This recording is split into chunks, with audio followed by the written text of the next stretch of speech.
नमस्कार दोस्तों, कैसे हैं आप सब? तो दोस्तों, हमारे चैनल में आधुनिक भारत के इतिहास की सीरीज चल रही है, जिसका आज ये चौथा अध्याय है। तो दोस्तों, पहले अध्याय में आपने पढ़ा था भारत में यूरोपियों के आगमन से संबंधित जो भी बेसिक क्वेश्चंस थे, हमने वहाँ से वो कंप्लीट किए। उसके बाद भारत में पुर्तगालियों का आगमन हमने पढ़ा। उसके बाद हमने पढ़ा भारत में डचों का आगमन। और आज ये हमारा चैप्टर है चौथा, भारत में अंग्रेजों का आगमन। तो दोस्तों, इससे पहले कि अगर आपने वीडियो नहीं देखी है तो आप मेरे चैनल में जाके वीडियो देखिए। चलिए दोस्तों, हम लोग शुरू करते हैं आज का अपना टॉपिक, अंग्रेज़ों का भारत में आगमन। तो मैंने आपको जैसे कि बताया था, भारत में सबसे पहले आते हैं पुर्तगाली, फिर आते हैं डच, फिर आते हैं अंग्रेज़। तो मैंने आपसे पहली जो मैंने वीडियो अपलोड की थी, मैंने वहाँ पर आपको सब कुछ बता रखा है कि आपको कैसे करके याद करना है। तो आप वहाँ से समझ गए होंगे अगर आप मेरी वीडियो देखते हैं तो। तो मैंने एक भी बात आपको कही थी, आपको एक कंपनियों के आने का क्रम याद रखना है। जैसे पुर्तगाली, अंग्रेज़, डच, इसके बाद जो आएँगे, जो भी आएँगे मैं आपको बताते जाऊँगा। तो आज हम पढ़ते हैं भारत में अंग्रेज़ों का आगमन। चलिए शुरू करते हैं। तो अंग्रेज़ भारत किसके बाद आए थे? अंग्रेज़ भारत आए थे डचों के बाद। ध्यान रखना दोस्तों, हमेशा पेपर में क्वेश्चन ऐसे पूछता है, अंग्रेज़ भारत में किसके बाद आए थे? अंग्रेज़ भारत में डचों के बाद आए थे। ठीक हो गया? चलिए, यहाँ से आप समझ गए होंगे। तो अगला देखिए, मैंने ये टॉपिक आपको पहले भी समझा रखा है। पहले वाले लेक्चर में मैंने आपको ये समझाया था। चलिए मैं दोबारा समझा देता हूँ।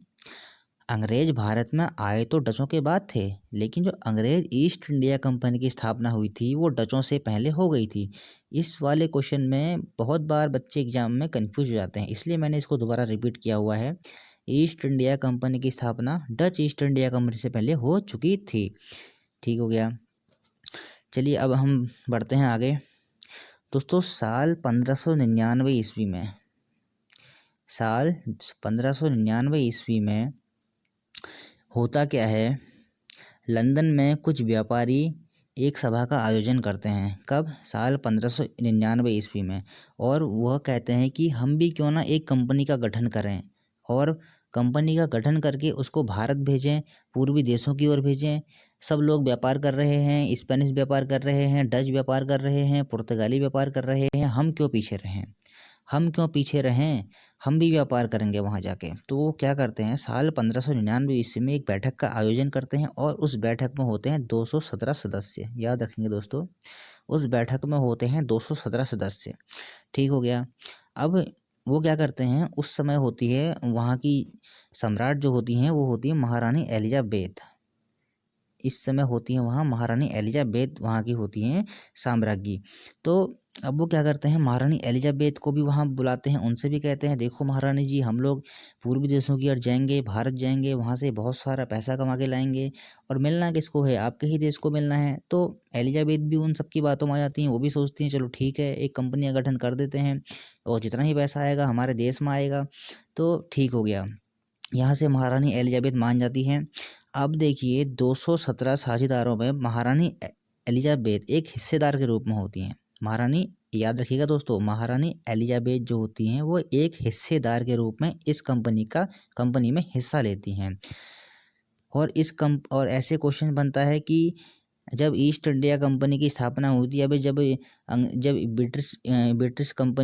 ब्रिटिश ईस्ट इंडिया कंपनी की स्थापना हुई थी, उस समय उसमें कितने साझेदार सदस्य थे? तो आपका उत्तर हो जाएगा 217 सदस्य। ठीक हो गया? यहाँ से आप समझ गए होंगे। चलिए आगे बढ़ते हैं। कंपनी का उन्होंने लोगों ने बैठक कर ली। अब एक कंपनी के गठन की मांग हो गई, एलिजाबेथ मान गई हैं। अब एलिजाबेथ क्या करती हैं, 31 दिसंबर साल 1600 ईस्वी में, 31 दिसंबर 1600 ईस्वी में एक शाही फरमान जारी करती हैं कि, और वो शाही फरमान कितने वर्ष का होता है? 15 वर्ष का। क्या कहती हैं, जाओ, तुम भी जाओ पूर्वी देशों की ओर, व्यापार करो, खूब सारा पैसा कमाओ, हमारे देश में पैसा कमा के लाओ। ठीक हो गया? फरमान जारी हो गया 31 दिसंबर साल 1600 ईस्वी में, 15 वर्ष के लिए। अब इसको हम चार्टर एक्ट या आदेश पत्र के नाम से भी जानते हैं। चार्टर एक्ट या आदेश पत्र कितने वर्षों के लिए था? 15 वर्षों के लिए। और महारानी एलिजाबेथ का शाही फरमान कब जारी हुआ? 31 दिसंबर 1600 ईस्वी में। ठीक हो गया? यहाँ तक आप समझ गए होंगे। अब दोस्तों, जब इस कंपनी की स्थापना होती है 1600 ईस्वी में, उस समय भारत का सम्राट कौन होता है? अकबर। मुगल वंश का शासन चल रहा होता है इस समय। तो इस समय जो भारत का सम्राट होता है वो होता है अकबर। ध्यान रखेंगे, अक्सर एग्जाम में ऐसे क्वेश्चन पूछा जाएगा आपसे, जब 1600 ईस्वी में ब्रिटिश ईस्ट इंडिया कंपनी की स्थापना हुई थी, उस समय भारत में मुगल वंश का शासक कौन था? आपका उत्तर हो जाएगा अकबर। ठीक हो गया। तो दोस्तों 1600 ईस्वी में जिस इस कंपनी की स्थापना हुई थी, इस कंपनी का नाम क्या था? बहुत लंबा चौड़ा नाम था। देखिए मैं आपको बताता हूँ, इस कंपनी का नाम था governor and company of merchant of London trading in to the east India. इतना लंबा इस कंपनी का नाम था, governor and company of merchant of London trading in to the east India. ठीक है दोस्तों, ये इस कंपनी का उस समय नाम था और उसमें भारत के सम्राट कौन थे? अकबर। ठीक हो गया। भारत में अंग्रेज किसके बाद आए थे? डचों के बाद। 217 सदस्य यहाँ से इनके साझेदार हो जाएंगे। इंपॉर्टेंट क्वेश्चन है काफ़ी। महारानी एलिजाबेथ इनकी हिस्सेदार के रूप में थी और महारानी एलिजाबेथ का शाही फरमान कब जारी हुआ? डेट याद रखेंगे दोस्तों, 31 दिसंबर। कभी कभी डेट पूछ लेता है, तो आपको 31 दिसंबर 1600 ईस्वी याद रखना है। फिर उसके बाद क्या होता है, इसको हम चार्टर एक्ट या आदेश पत्र भी कहते हैं। और ये कितने वर्षों के लिए दिया गया था? शुरू में 15 वर्षों के लिए। ठीक हो गया। इस कंपनी का इतना बड़ा नाम मैंने लिख दिया है। और इस समय अकबर का, जो भारत में मुगल वंश में जो अकबर उसका शासक था। चलिए दोस्तों, हम लोग बढ़ते हैं अपने अगले टॉपिक की ओर। काफ़ी लंबा होने वाला है आज का लेक्चर। अगर ऐसा हुआ ज़्यादा लंबा हुआ तो मैं इसको पार्ट 2 में कर दूंगा, पार्ट 1 और पार्ट 2 में, क्योंकि ज़्यादा लंबा लेक्चर मैं नहीं करूँगा। अब देखिए दोस्तों, क्या होता है, कंपनी तो बन गई। अब कंपनी को बनाने के लिए किसी समिति की जरूरत भी तो पड़ती है ना। अरे भाई, जब भी कोई सी भी चीज़ का हम गठन करते हैं तो हमें एक संगठन की आवश्यकता पड़ती है, एक समिति की आवश्यकता पड़ती है। तो इस कंपनी को भी इस चीज़ की आवश्यकता पड़ती। तो इन्होंने क्या किया, एक कोर्ट ऑफ डायरेक्टर्स का, एक जो था कोर्ट ऑफ डायरेक्टर का, इन्होंने क्या कर दिया, निर्माण कर दिया। किसके लिए? कंपनी के लिए। कि जाओ भैया, हम तुम्हें कंपनी सौंप रहे हैं और ऐसा ऐसा करना है, तुम्हें धन कमाना है, वहाँ से लाभ कमाना है, खूब सारा हमारे देश में भेजना है। और इस कंपनी को हिंदी में कहेंगे हम निदेशक मंडल। अब देखिए, इस कंपनी में सदस्य थे 26 सदस्य। 26 सदस्य याद रखना, जिसमें से एक निदेशक, एक उपनिदेशक और 24 सदस्य थे। देखिए, एक निदेशक, एक उपनिदेशक और 24 अन्य सदस्य, कुल कितने हो गए? 26 सदस्य याद रखेंगे। ठीक हो गया दोस्तों, इतना सब कुछ हो गया। कोर्ट ऑफ डायरेक्टर्स की स्थापना हो जाती है, एक समिति बन जाती है कंपनी को चलाने के लिए, जिसे हिंदी में कहेंगे निदेशक मंडल। अब देखिए, अभी मैंने आपको बताया था, जब 1600 ईस्वी में उस कंपनी की स्थापना होती है, इतना लंबा चौड़ा मैंने आपको नाम बताया था। लेकिन दोस्तों, क्या आपको पता है, आपने हमेशा ये पढ़ा होगा कि 1600 ईस्वी में ईस्ट इंडिया कंपनी की स्थापना हुई थी। लेकिन हुई तो थी, लेकिन उस समय इसका नाम कुछ और था। साल 1833 ईस्वी में एक चार्टर के द्वारा इसका नाम ईस्ट इंडिया कंपनी रखा गया था। बहुत इंपॉर्टेंट डेट है, काफ़ी बार एग्जाम में पूछा गया है कि ईस्ट इंडिया कंपनी का यह नाम कब रखा गया। उत्तर आ जाएगा कब? 1833 ईस्वी के चार्टर एक्ट के द्वारा। ठीक हो गया। चलिए आगे बढ़ते हैं।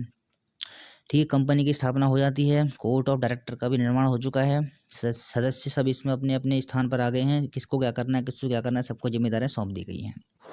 देखिए, अब अपनी कंपनी यात्रा करती है 1601 ईस्वी में। कहाँ से? इंग्लैंड से। ये पहुँचते हैं कहाँ? मसाला। ये डायरेक्ट भारत नहीं आते हैं, डायरेक्ट भारत नहीं आते हैं ये लोग भी। जैसे मैंने आपको बताया ना, डच पहले भारत डायरेक्ट नहीं आते हैं, वैसे ही ये भी भारत में डायरेक्ट नहीं आते हैं। ये सबसे पहले कहाँ पहुँचते हैं? ये सबसे पहले पहुँचते हैं इंडोनेशिया में। इंडोनेशिया को मसाला द्वीप भी कहा जाता है। मैंने आपको पिछली वाली वीडियो में ही बताया था, इंडोनेशिया को मसाला द्वीप भी कहा जाता है, याद रखेंगे। तो कंपनी की यात्रा शुरू होती 1601 ईस्वी में, वो पहुंचते हैं इंडोनेशिया। डायरेक्ट भारत में नहीं आते हैं। अच्छा, भारत में डायरेक्ट क्यों नहीं आते हैं? इससे पहले एक अंग्रेज यात्री यहाँ आया होता है, जो जिसके बारे में भी आपको लास्ट में बताऊँगा। जो क्या होता है, जो पुर्तगाली होते हैं, उनसे एक लड़ाई लड़के गया होता है और वो जो पुर्तगालियों को उसने उस युद्ध में हरा दिया होता है। अब पुर्तगाली इंतजार करते हैं, भैया कब अंग्रेज आएंगे, कब अंग्रेज आएंगे, हम अपनी हार का बदला कब लेंगे। बेचैन बैठे रहते हैं बिल्कुल ही, कब आएंगे अंग्रेज। और अंग्रेज़ों को इस बात की भनक होती है कि अगर हम वहाँ गए तो हम पर आक्रमण ज़रूर होगा। इसलिए वो सोचते हैं क्यों ना कि धीरे धीरे धीरे करके सेंध लगाई जाए। ठीक हो गया। इंडोनेशिया पहुँचे, सभी चीज़ का जायज़ा लेते हैं वो लोग, कैसे क्या करना है, कैसे क्या करना है, कहाँ पर क्या अधिकार करना है। ठीक है। अब देखिए क्या होता है, धीरे धीरे करके जब उनको 2-3 साल हो जाते हैं, जायज़ा लेने लगते हैं, तो वो क्या करते हैं, पुर्तगालियों से होर्मुज का बंदरगाह छीन लेते हैं साल 1604 ईस्वी में। ठीक है। होर्मुज का बंदरगाह छीन लिया। वही पुर्तगाल ने देखा, अरे ये क्या हो रहा है, हमसे होर्मुज का बंदरगाह छीन लिया गया है। अंग्रेज इतने बड़े हो गए हैं, उनकी नौसेना शक्ति इतनी बड़ी हो गई है कि हमसे उन्होंने एक बंदरगाह छीन लिया, और एक काफ़ी बड़ा बंदरगाह होता है। ठीक है दोस्तों, आपको ये डेट याद रखनी है। साल 1604 ईस्वी में पुर्तगालियों से होर्मुज का बंदरगाह छीन लिया गया, किसने? अंग्रेजों ने। ठीक हो गया। अब देखिए क्या होता है, अंग्रेज धीरे धीरे धीरे करके भारत में आना शुरू हो गए हैं। अब वो लोग क्या करते हैं, अब यह क्या करते हैं, 1608 ईस्वी में ये लोग क्या करते हैं, आते हैं सूरत में 1608 ईस्वी में, और यहाँ पर एक अपनी व्यापारिक कोठी खोलने का प्रयास करते हैं। अब यह व्यापारिक कोठी कह लो, कोई दुर्ग कह लो, कोई फैक्ट्री कह लो, कह लो, हर किताब में आपको अलग अलग मिलेगा। तो आपको सब यहाँ नाम याद रखने हैं। एग्जाम में कैसे ही पूछा, जैसे एग्जाम में ऐसे भी पूछ लेगा कि 1608 ईस्वी में अंग्रेजों ने कहाँ पर अपनी फैक्ट्री खोलने का प्रयास किया, या फिर कहाँ पर दुर्ग खोलने का प्रयास किया, या फिर कहाँ पर कोठी खोलने का प्रयास किया, तो आपका उत्तर हो जाएगा सूरत में। लेकिन ये इसमें अभी सफल नहीं हो पाते हैं, क्योंकि 1608 ईस्वी में जो फैक्ट्री खोलने का वो कोशिश करते हैं, सिर्फ प्रयास रहता है उनका, वो कोठी नहीं खोल पाते हैं। तो उसके बाद देखिए, अंग्रेज जब भारत में आते हैं 1608 ईस्वी में, जब भारत में आते हैं, जैसे कि 1605 ईस्वी में अकबर की हो जाती है मृत्यु। ठीक हो गया, 1605 ईस्वी में अकबर की हो गई मृत्यु। उसके बाद शासक बनता है कौन? जहांगीर। तो आपको ये याद रखना है, जब भारत में जब अंग्रेज प्रथम बार आए थे, उस समय मुगल वंश का शासक कौन था? जहांगीर। जब कंपनी की स्थापना 1600 ईस्वी में होती है, उस समय भारत का शासक होता है अकबर। लेकिन जब अंग्रेज प्रथम बार भारत आते हैं, उस समय भारत का जो शासक होगा वो कौन होगा? जहांगीर। आपको याद रखना है, ये दोनों चीज़ें डिफरेंट हैं, कंफ्यूज मत होइएगा बिल्कुल भी। जब कंपनी की स्थापना हुई थी, उस समय भारत का में मुगल वंश का शासक था अकबर, और जब भारत में अंग्रेज प्रथम बार आए थे, उस समय मुगल वंश का जो शासक था वो कौन था? जहांगीर। चलिए, आपको यहाँ से सबको समझ में आ गया होगा। चलिए हम लोग आगे बढ़ते हैं। तो दोस्तों, अब एक घटना हो जाती है यहाँ पर, साल 1603 ईस्वी में। साल 1603 ईस्वी में हो जाती है एलिजाबेथ की मृत्यु। 1603 ईस्वी में हो गई एलिजाबेथ की मृत्यु। मृत्यु के बाद नए सम्राट कौन आते हैं? जेम्स प्रथम। जेम्स प्रथम नए सम्राट आगे इंग्लैंड के, याद रखना। एलिजाबेथ की मृत्यु 1603 ईस्वी में हो जाती है। उसके बाद इंग्लैंड के सम्राट कौन बनते हैं? जेम्स प्रथम। इस तरह से क्वेश्चन बनेगा आपके पास। ठीक हो गया, जेम्स प्रथम इंग्लैंड के सम्राट बन गए हैं। अब एलिजाबेथ जो कि 1600 ईस्वी में एक शाही फरमान जारी करती है, लेकिन उनकी तो हो गई मृत्यु। अब क्या होता है, जो कंपनी होती है वो क्या करती है, 1609 ईस्वी में जेम्स प्रथम से एक नया व्यापारी चार्टर प्राप्त कर लेती है। भाई उन्होंने क्या सोचा कि चलो, वो वाला जो चार्टर था वो तो एलिजाबेथ की मृत्यु हो गई है, अब हम क्यों ना नया चार्टर, जो कंपनी के सम्राट, जो इंग्लैंड के सम्राट बने हैं, उनसे हम नया चार्टर ले लेते हैं। तो 1609 ईस्वी में वो लोग क्या करते हैं, जेम्स प्रथम से नवीन जो एक व्यापारिक चार्टर होता है उसे प्राप्त कर लेते हैं। तो ये तो मैंने आपको बता दिया है। भारत में व्यापारिक कोठी स्थापित करने का पहला प्रयास 1608 ईस्वी में होता है सूरत में। सूरत में देखिए, सूरत कहाँ है? गुजरात में। दोस्तों ऐसा हमेशा याद रखेंगे कि यह कहाँ है, सूरत कहाँ है? गुजरात। जैसे मैं आपको पहले से बताते आया हूँ, जैसे कि मसूलीपट्टनम कहाँ था? आंध्र प्रदेश में। सूरत कहाँ था? गुजरात में। पुलिकट कहाँ था? तमिलनाडु में। और कासिम बाजार कहाँ था? पश्चिम बंगाल में। तो आप, और ये चिंसोरा मैंने आपको बताया था एक, वो भी कहाँ था? पश्चिम बंगाल में। तो आपको ये सब चीज़ें याद रखनी है, एग्जाम में ऐसे पूछ लेता है, जैसे चिंसोरा कहाँ था, या फिर कहेंगे कासिम बाजार कहाँ था, तो आपको याद रखना है, जैसे कासिम और बाजार और चिंसोरा थे पश्चिम बंगाल में, वैसे सूरत कहाँ है? गुजरात में। ठीक है, भारत में व्यापारी कोठी स्थापित करने का प्रथम प्रयास 1608 में सूरत में हो चुका है। ये सिर्फ प्रयास था। अब देखिए दोस्तों क्या होता है, ठीक हो गया, सब कुछ हो गया, एलिजाबेथ की मृत्यु हो गई, जेम्स प्रथम से भी नया नवीन व्यापारिक चार्टर मिल जाता है। अब देखिए अंग्रेज क्या करते हैं, अब कर देते हैं भारत में आगमन शुरू। सबसे पहले वो भेजते हैं अपना एक दूत। जेम्स प्रथम का दूत बन के जाता है हॉकिंस भारत में 1608 ईस्वी में। कब जाएगा? 1608 ईस्वी में। पहला अंग्रेज जिसने समुद्र के रास्ते से भारत की भूमि पर कदम रखा। बहुत ही इंपॉर्टेंट क्वेश्चन है दोस्तों, क्वेश्चन ऐसे बनेगा एग्जाम में, पहला अंग्रेज कौन था जिसने समुद्र के रास्ते से भारत की भूमि पर कदम रखा? आपका उत्तर क्या हो जाएगा? हॉकिंस। याद रखना, बहुत ही इंपॉर्टेंट क्वेश्चन है। हॉकिंस भारत कब आता है? 1608 ईस्वी में। अच्छा, जब 1608 ईस्वी में यह भारत में आता है, तो उस समय किस मुगल वंश का शासक होता है? जहांगीर। याद रखेंगे, जहांगीर। और ये जिस जहाज़ से आता है उस जहाज़ का नाम होता है हेक्टर। बहुत बार एग्जाम में ये पूछा गया है, ऐसे पूछेगा आपसे, हेक्टर क्या था? आप लिखेंगे एक जहाज़। या ऐसे पूछा जाएगा जब हॉकिंस 1608 ईस्वी में भारत में आया था वो किस जहाज़ से आया था, आपका उत्तर हो जाएगा हेक्टर। ठीक हो गया। चलिए आगे बढ़ते हैं, यहाँ तक आप समझ गए होंगे। अब देखिए 1608 ईस्वी में जब हॉकिंस आता है भारत में, 1608 ईस्वी में जेम्स प्रथम का दूत बनकर, तो उस समय इन लोगों को यह पता नहीं होता है कि अकबर की मृत्यु हो चुकी है। लेकिन अकबर की मृत्यु तो 1605 ईस्वी में हो गई है, उसको तो सिकंदर अहमद दफना दिया जाता है। 1605 ईस्वी में अकबर की मृत्यु के बाद शासक बनता है कौन, जहांगीर। लेकिन अंग्रेजों को पता नहीं होता है। तो अंग्रेज जो होते हैं, जो फरमान लेके आया होता है हॉकिंस, वो अकबर के नाम से ही लेके आया होता है, लेकिन शासन किसका होता है, जहांगीर का। ध्यान रखना दोस्तों, अक्सर एग्जाम में क्वेश्चन ऐसे बनता है, जब हॉकिंस 1608 ईस्वी में भारत में आया था तो वह किसके नाम से फरमान लेके आया था। अब आप तो ये कहेंगे भाई 1608 ईस्वी में तो जहांगीर का शासन था, तो अकबर कैसे हो सकता है। अकबर इसीलिए होगा क्योंकि अंग्रेजों को यह मालूम नहीं था कि अकबर की मृत्यु हो चुकी है। अकबर की मृत्यु हो चुकी है, इस कारण से ये बात मतलब अंग्रेजों को पता नहीं होती है। तो अकबर के नाम से फरमान वहाँ से लाता है, और जहांगीर के दरबार में जब उपस्थित होता है तो वो अकबर के नाम से के फरमान से ही उपस्थित होता है। कौन, कैप्टन हॉकिंस 1608 ईस्वी में भारत में आया था जो। अब देखिए 1609 ईस्वी में ये पहुंचता है जहांगीर के दरबार में। 1609 ईस्वी में जहांगीर के दरबार में पहुंचता है जेम्स प्रथम का राजदूत बनकर। और जो ये जहांगीर इस समय जहाँ पर होता है, जो जहांगीर का इसमें दरबार लगता है, वो होता है आगरा में। काफ़ी इंपॉर्टेंट क्वेश्चन है दोस्तों, यहाँ से दो क्वेश्चन देखिए। जेम्स प्रथम जो कैप्टन हॉकिंस से भारत आया था वो किसका दूत बन के आया था, उत्तर हो जाएगा आपका जेम्स प्रथम। उसके बाद आपका दूसरा क्वेश्चन हो जाता है कि जब कैप्टन हॉकिंस जहांगीर के दरबार में आया था तो उस समय दरबार कहाँ चल रहा था, उत्तर हो जाएगा आगरा। और वो कब गया था दरबार में, 1609 ईस्वी में। 1608 में भारत में उसका आगमन होगा और 1609 ईस्वी में वो जाएगा जहांगीर के दरबार में। ठीक हो गया दोस्तों, यहाँ से आपके काफ़ी सारे क्वेश्चंस बन गए हैं। आप इन सबको नोट्स करते रहा कीजिए, क्योंकि अब इनको नोट्स करेंगे, एक बार पढ़ेंगे, एक बार सुनेंगे, तो आपको काफ़ी अच्छे से सब चीज़ें याद हो जाएंगी। जो जो चीज़ें मैं आपको बोल रहा हूँ, आपको वो सारी चीज़ें याद करनी है।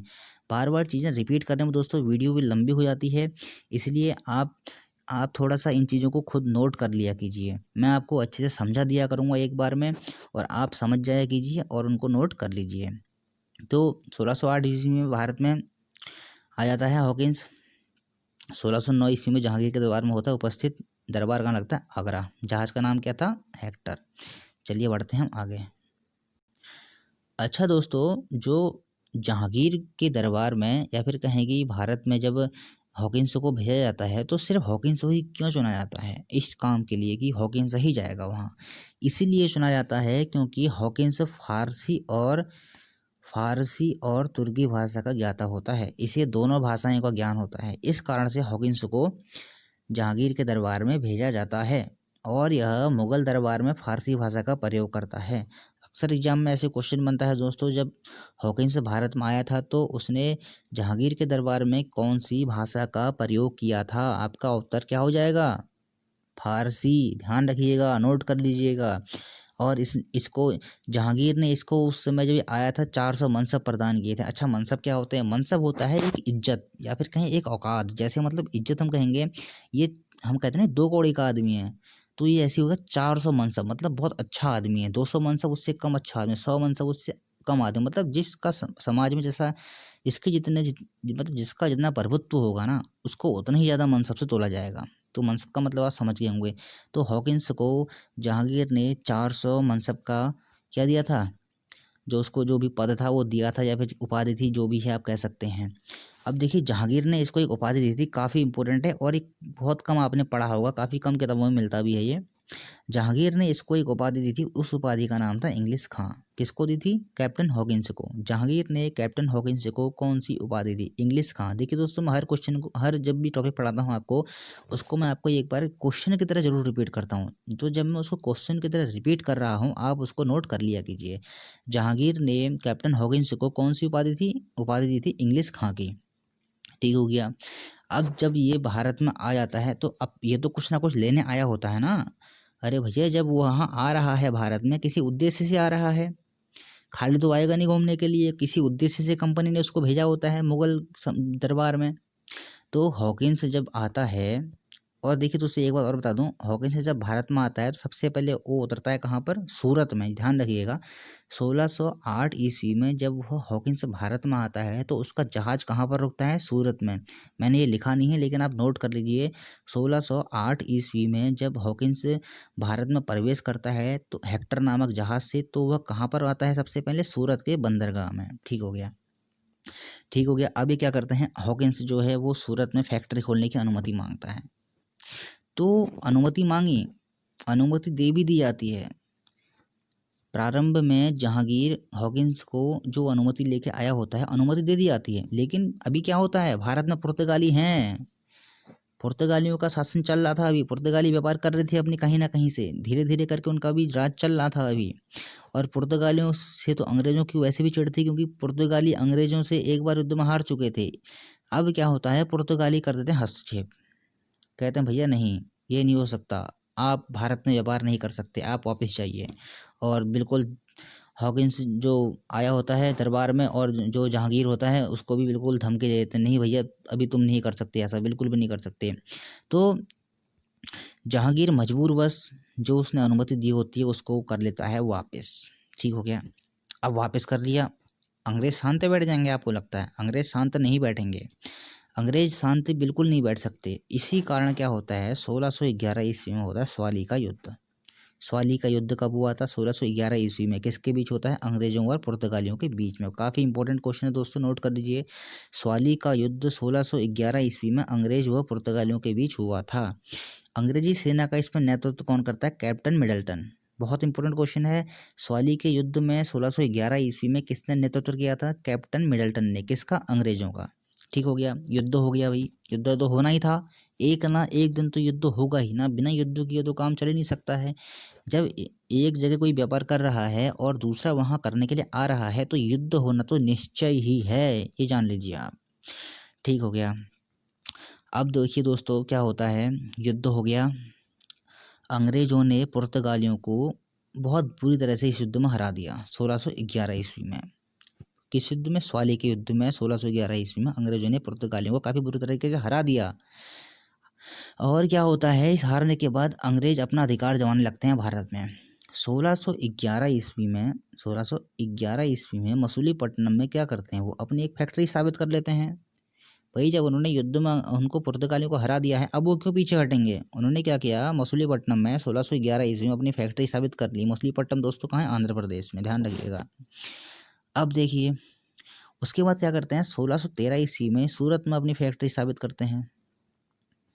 तो 1608 ईस्वी में, मैंने आपको बताया ना 1608 ईस्वी में पहली फैक्ट्री खोलने का प्रयास हुआ था। तो 1608 ईस्वी में जो ये फैक्ट्री खोलने का प्रयास होता है, उसी काम को ये लोग आगे बढ़ाते हैं, उसी फैक्ट्री में काम करते हैं। 1613 ईस्वी में सूरत में फैक्ट्री स्थापित कर देते हैं।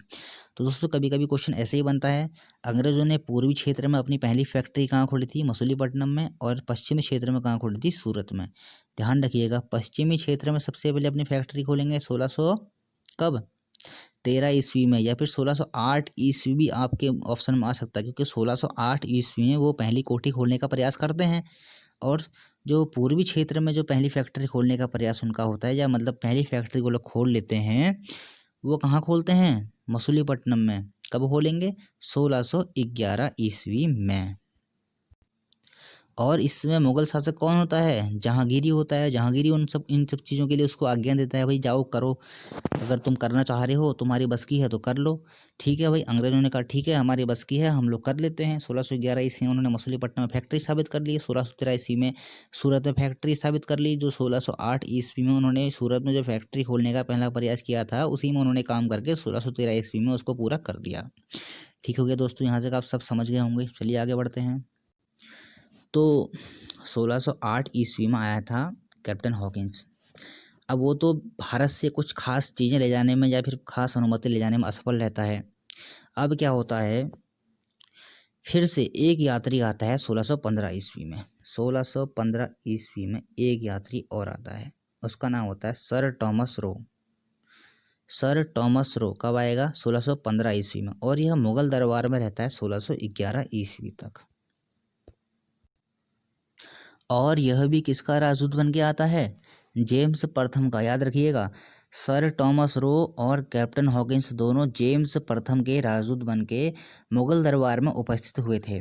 सर टॉमस रो उपस्थित हुआ था 1615 ईस्वी में जहांगीर के दरबार में, रहा कब तक था 1619 ईस्वी में। ये भी वही बातें लेके आया हुआ था कि भाई हमें फैक्ट्री खोलने की अनुमति प्रदान करो, हमें फैक्ट्री खोलने की अनुमति प्रदान करो। तो जहांगीर ने इसको कुछ फैक्ट्री खोलने की अनुमति दे भी दी थी उस टाइम पे। तो इसने थोड़ी कूटनीतियों का सहारा लिया, जिसके कारण जहांगीर ने इसको कुछ मतलब इसकी जो बात थी वो मान ली और कुछ फैक्ट्रियां खोलने की इसको अनुमति प्रदान कर दी थी। तो अब दोस्तों क्या होता है कि भारत में जैसे कि अंग्रेजों ने आ चुके हैं और वो सबसे पहले सूरत में ही आए थे, तो उन्होंने क्या किया, सूरत में अपनी जो उनकी जो पकड़ थी काफ़ी अच्छी बना ली थी। और अंग्रेजों ने अपना जो मुख्यालय बनाया भारत में, कहाँ बनाया सबसे पहले, सूरत में। ठीक हो गया, अंग्रेज भारत में आ गए हैं, उन्होंने अपना मुख्यालय बना लिया है। मुख्यालय कहाँ बनाया, सूरत को। ठीक हो गया, सूरत को अंग्रेजों ने मुख्यालय बना लिया है। चलिए अब आगे बढ़ते हैं। तो देखिए दोस्तों 1619 तक जो है टॉमस रो रहता है। उसके बाद आ जाता है सीधे जहाँ पर अपने जो अंग्रेज़ों के पास, मतलब जहाँ पर राजदूत के रूप में जहाँ से उसको भेजा गया होता है वहाँ आ जाता है वो वापस। अब देखिए थोड़ा टाइम इसमें खाली रहता है, उसमें क्या करते हैं अंग्रेज, फिर से कुछ हलचल करनी शुरू कर देते हैं। अब वह क्या करते हैं, देखिए देखो मैंने 3 मार्क हैं, सूरत, भड़ौच और अहमदाबाद। सूरत, भड़ौच और अहमदाबाद तीनों की जगह ये कहाँ है, गुजरात में। तीनों जगह पड़ते हैं गुजरात में। ये लोग क्या करते हैं, साल 1623 ईस्वी में सूरत, भड़ौच और अहमदाबाद में अपनी फैक्ट्री स्थापित कर लेते हैं। कब, साल 1623 ईस्वी में। इसी के साथ मसूलीपट्टनम जो कि आंध्र प्रदेश में है, यहाँ पर भी अपनी एक फैक्ट्री स्थापित करते हैं। कब, साल 1623 ईस्वी में। याद रखिएगा, सूरत, भड़ौच और अहमदाबाद में अंग्रेजों ने अपनी फैक्ट्री कब स्थापित की, 1623 ईस्वी में। और मसूलीपट्टनम में भी 1623 ईस्वी में एक फैक्ट्री का निर्माण कर लेते हैं। तो दोस्तों ये थी उत्तर भारत की ओर। ये जो घटनाएं अभी तक हो रही थी फैक्ट्री खोलने की, ये सारी थी उत्तर भारत की ओर। अब वो क्या करते हैं, अब वो सोचते हैं अरे उत्तर भारत में तो हमने अपना थोड़ा बहुत काम शुरू कर लिया है, चलो हम अब दक्षिण भारत की ओर चलते हैं। उनको तो पूरे भारत में शासन करना था ना, उनकी तो मंशा यही थी कि भैया हमें यहाँ का सम्राट होना है, हम भारत को हमने बिल्कुल अपने अधीन कर लेना है। तो अब वो क्या करते हैं, दक्षिण की ओर हो जाते हैं, अपना जो मार्ग है बदल लेते हैं दक्षिण की ओर। मतलब यहाँ भी उनका काम चल रहा है उत्तर भारत में भी, और दक्षिण की ओर प्रस्थान करते हैं अपना मार्ग शुरू करना, अपना जो काम है शुरू करने के लिए। तो दोस्तों ये लोग सबसे पहले पहुँचते हैं मद्रास में। अब क्या होता है, सन 1639 ईस्वी में फ्रांसिस डे होता है, जो जो मतलब कंपनी का जो अधिकारी होता है, फ्रांसिस डे ने चंद्रगिरी के राजा से मद्रास को पट्टे पर ले लेते हैं। कब, 1639 ईस्वी में फ्रांसिस डे, चंद्रगिरी के राजा एक राजा होते हैं, उनसे मद्रास को पट्टे पर ले लेते हैं। और 1640 ईस्वी में क्या करते हैं, वहाँ पर एक कोठी की स्थापना कर देते हैं। कब, 1640 ईस्वी में। कई किताबों में आपको 1639 मिलेगा, तो कई किताबों में आपको 1640 मिलेगा। 1639 ईस्वी में फ्रांसिस डे ने चंद्रगिरी के राजा से मद्रास को पट्टे पर लिया और 1640 ईस्वी में वहाँ एक कोठी का निर्माण कर दिया। अब देखिए जिस कोठी का उन्होंने निर्माण किया था उस कोठी का नाम क्या रखा गया था, फोर्ट सेंट जॉर्ज कोठी। काफ़ी इंपॉर्टेंट क्वेश्चन है दोस्तों, फोर्ट सेंट जॉर्ज कोठी। अब देखिए ये काफ़ी इंपॉर्टेंट इसलिए भी हो जाता है क्योंकि अंग्रेज़ों ने भारत में अपना पहले दुर्ग का निर्माण यहीं पर किया था। कहाँ पर, मद्रास में। फोर्ट सेंट जॉर्ज कोठी के रूप में प्रथम दुर्ग का निर्माण किया था। आपको याद रखना है, बहुत इंपॉर्टेंट क्वेश्चन है। ठीक हो गया दोस्तों, यहाँ तक समझ गए होंगे आप। अंग्रेज जो है दक्षिण की ओर आ चुके हैं, उन्होंने मद्रास में 1640 ईस्वी में अपना कब्जा कर लिया है, वहाँ पर अपनी कोठी स्थापित कर ली है। चंद्रगिरी के राजा से पहले उन्होंने मद्रास को पट्टे पर लिया था। कब, 1639 ईस्वी में। 1640 ईस्वी में उन्होंने क्या किया, अपनी कोठी की स्थापना कर डाली। उनका तो उद्देश्य यही था, अपना विस्तार करना, बस विस्तार करते जाओ और मुनाफा कमाते जाओ। तो फोर्ट सेंट जॉर्ज कमेटी के रूप में प्रथम दुर्ग का निर्माण हो गया। अब देखिए काफ़ी इंपॉर्टेंट क्वेश्चन आ जाता है अब, सुनहला फरमान क्या था 1632 ईस्वी में। इतने सारे एग्जाम में ये क्वेश्चन आ रखा है, बता भी नहीं सकता आपको। सुनहला फरमान 1632 ईस्वी में अंग्रेजों को किसने दिया था, गोलकुंडा के सुल्तान ने। सुनहला फरमान 1632 ईस्वी में गोलकुंडा के सुल्तान ने किसको दिया, अंग्रेजों को। और इसके में क्या था, 500 पैगोडा सालाना कर देने पर गोलकुंडा के राज्य के बंदरगाहों से आप स्वतंत्रता पूर्वक व्यापार कर सकते हो। मतलब 500 पैगोडा सालाना आप दो और क्या करो, जितना व्यापार करना है उतना व्यापार करो, स्वतंत्रता पूर्वक करो, कोई कर नहीं, सिर्फ आप 500 पैगोडा हमें दे दो, गोलकुंडा के सुल्तान ने कहा, और जो करना है आप कर सकते हो। ये जो घटना हुई कब होती है? 1632 ईस्वी में। काफ़ी इंपॉर्टेंट डेट है दोस्तों, आप इसको याद कर लीजिएगा। 1632 ईस्वी में सुनहला फरमान जारी किया था, किसके द्वारा? गोलकुंडा के सुल्तान द्वारा। किसको दिया? अंग्रेजों को। ठीक हो गया, आप यहाँ से सबको समझ गए होंगे। सर टॉमस रो 1615 ईस्वी में जहांगीर के दरबार में आया, 1619 तक रहा था। अंग्रेजों ने अपना मुख्यालय बनाया सूरत को। काफ़ी इंपोर्टेंट क्वेश्चन है, याद कर लीजिएगा दोस्तों, नोट करते जाइए आप इन सब चीज़ों को। मैं आपसे बार बार कहता हूँ, आप इन सब चीज़ों को नोट कर लीजिए। आपके जब आप एक बार पढ़ रहे हैं, एक बार नोट्स पढ़ेंगे तो आपको वैसे ही याद हो जाएगा। चलिए हम लोग आगे बढ़ते हैं। चलिए अब हम लोग थोड़ी बंगाल की बातें कर लेते हैं, बंगाल में क्या हो रहा था। तो दोस्तों साल 1651 ईस्वी में बंगाल में अंग्रेजों को सर्वप्रथम व्यापारिक छूट मिलती है। कब? साल 1651 ईस्वी में। इस समय जो मुगल बादशाह होता है वो कौन होता है?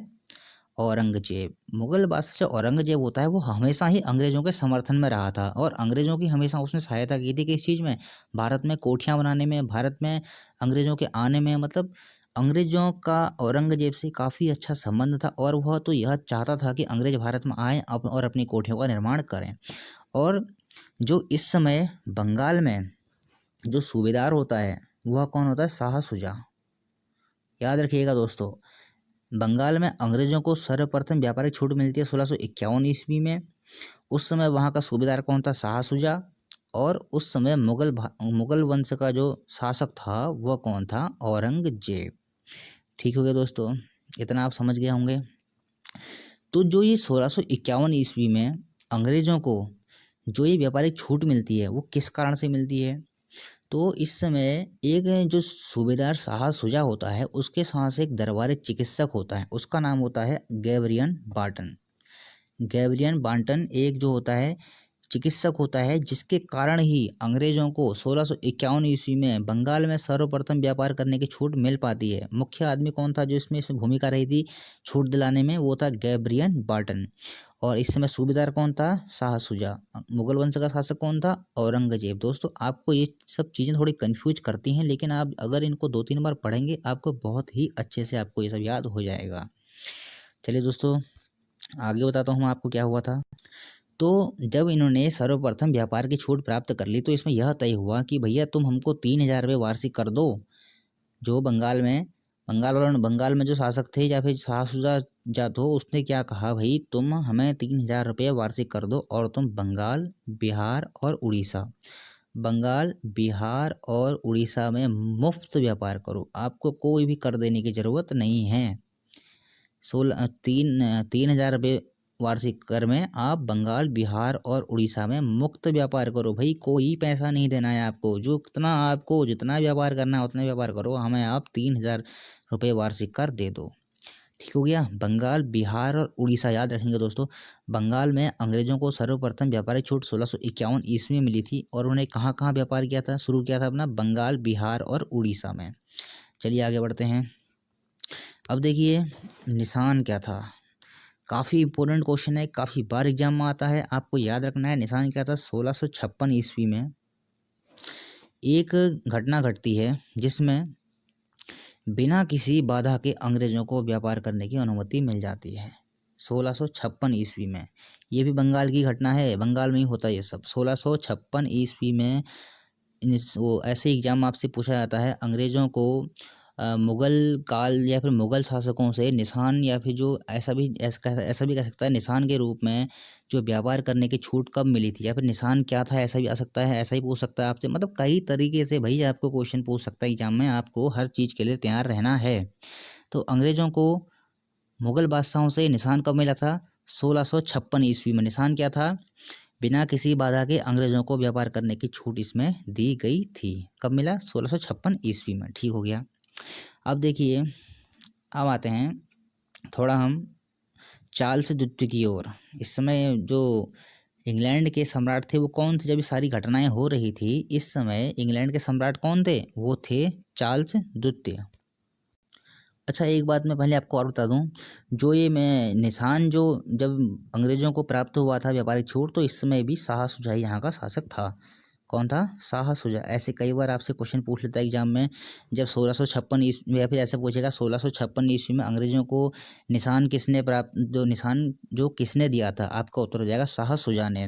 और जो सर्वप्रथम व्यापारिक जो छूट दी थी उस समय भी जो बंगाल में जो मतलब औरंगजेब ने जिसको बैठा रखा था शासन करने के लिए, वो कौन था? शाह सुजा। ठीक हो गया। चलिए आगे बढ़ते हैं। हम आते हैं 1661 ईस्वी की घटना में। काफ़ी इंपॉर्टेंट क्वेश्चन है दोस्तों, यहाँ से काफ़ी बार एग्जाम में क्वेश्चन बनते हैं। तो देखिए 1661 ईस्वी में क्या होता है, इंग्लैंड के राजा जो चार्ल्स द्वितीय होते हैं उनका विवाह हो जाता है पुर्तगाली राजकुमारी कैथरीन से। पुर्तगाली भाई होता क्यों है? पुर्तगाली तो इस समय कमज़ोर हो चुके थे। ठीक हो गया। अब चार्ल्स द्वितीय ने प्रस्ताव रखा शादी का और उन्होंने भी कर लिया उसको एक्सेप्ट। भाई वो क्यों मना करते? क्योंकि उनकी तो वैसे भी जो सैन्य शक्ति थी वो भी कमज़ोर हो रही थी पुर्तगालियों की, और अंग्रेज़ जो थे इस समय काफ़ी शक्तिशाली हो चुके थे। तो इसमें क्या होता है, देखिए चार्ल्स द्वितीय को बम्बई इसमें मिलता है दहेज में। बम्बई मिल गया क्या? दहेज में। किसने दिया? पुर्तगालियों ने। किसको दिया? चार्ल्स द्वितीय को दिया। अंग्रेजों को नहीं दिया था, ब्रिटिश कंपनी को नहीं दिया था, वो दिया था उन्होंने चार्ल्स द्वितीय को।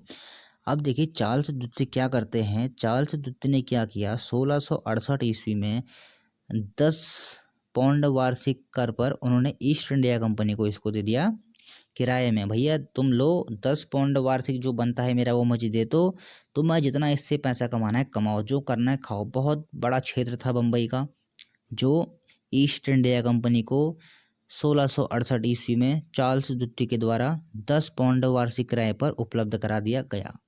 1661 ईस्वी में जो चार्ल्स द्वितीय है और वो पुर्तगाली की राजकुमारी कैथरीन का विवाह होता है। चार्ल्स द्वितीय को मिलता है बम्बई दहेज में, और चार्ल्स द्वितीय क्या करते हैं 1668 ईस्वी में 10 पौंड वार्षिक किराए पर उसको ईस्ट इंडिया कंपनी को सौंप देते हैं। ठीक हो गया। बम्बई भी आ गया अब अंग्रेजों के कब्जे में, या फिर कहें कंपनी ईस्ट इंडिया कंपनी के कब्जे में।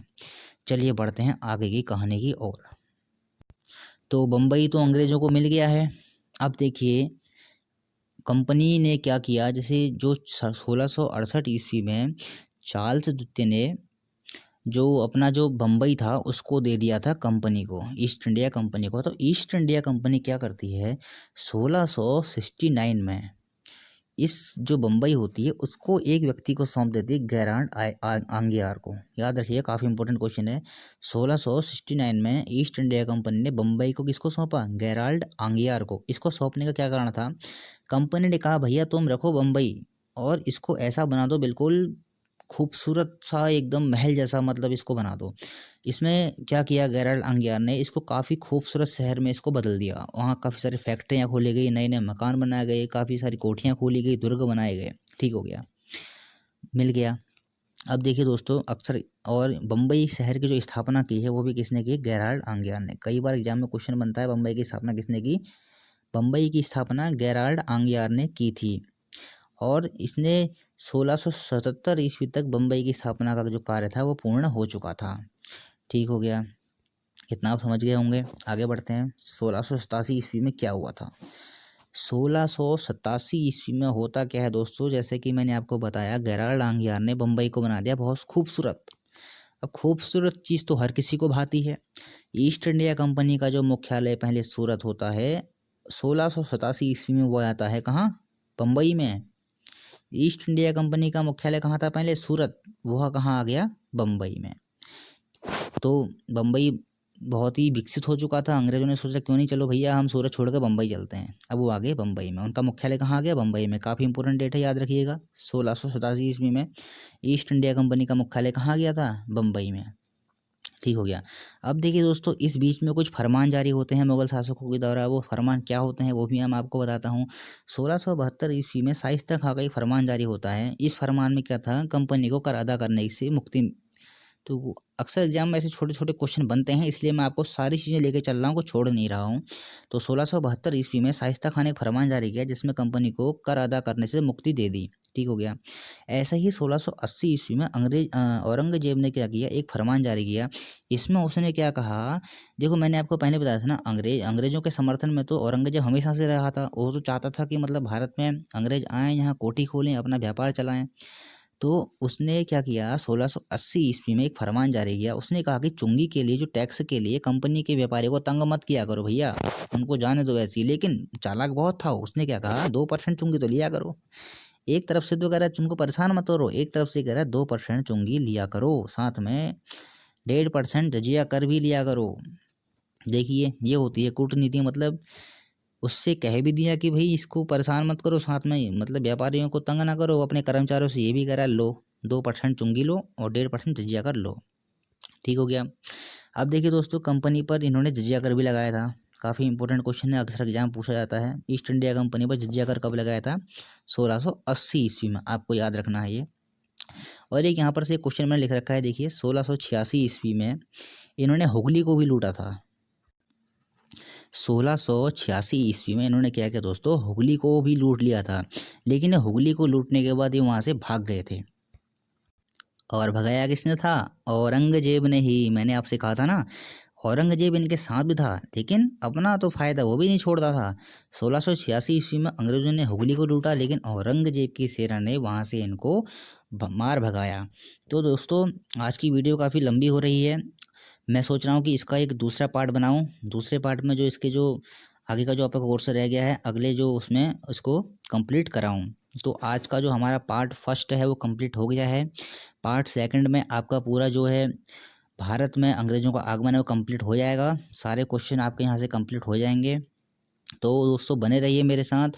पार्ट 2 जल्दी ही मैं आपको लाऊंगा, आपके सामने उपलब्ध होगा पार्ट 2। फिर उसके बाद हमारा जो है यूरोपियों में जो अंग्रेज़ों का भारत में आगमन है वो कंप्लीट हो जाएगा। उसके बाद हम बढ़ेंगे अगले टॉपिक की ओर। चलिए दोस्तों, आज के लिए इतना ही। मेरे चैनल को लाइक कीजिए, सब्सक्राइब कीजिए और बेल आइकन को प्रेस कीजिए। धन्यवाद दोस्तों।